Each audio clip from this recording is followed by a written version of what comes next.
Welcome to Pindar Poetry. We hope you learned something new. In this video, I will explain how to get a Tally license. First, you'll need to understand the various license types to choose the best fit for your business needs. Next, we'll walk through the straightforward process of purchasing and activating your chosen license. Finally, I'll cover how to manage renewals and access essential support, ensuring your Tally software runs smoothly. Let's get started on securing your Tally solution today.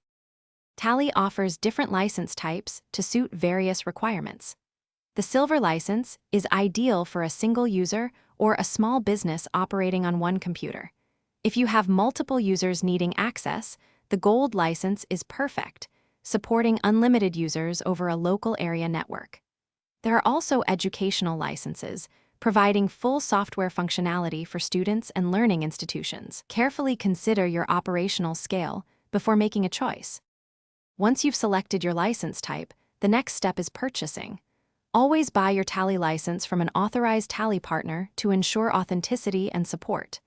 After purchase, you'll receive a unique serial number and an activation key, typically via email.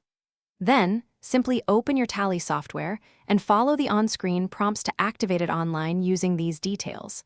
The process is quick and user-friendly. Maintaining your Tally license ensures continuous operation and access to updates. Remember to renew your license before it expires to avoid any service interruptions. Tally provides excellent technical support through its official website and authorized partners, ready to assist with any queries or issues you might encounter. For more great deals and to check out the Echo Dot smart speaker, please see the link in the description below. Keeping your Tally updated is key to efficient business management. Thanks for watching. Consider subscribing if we helped you.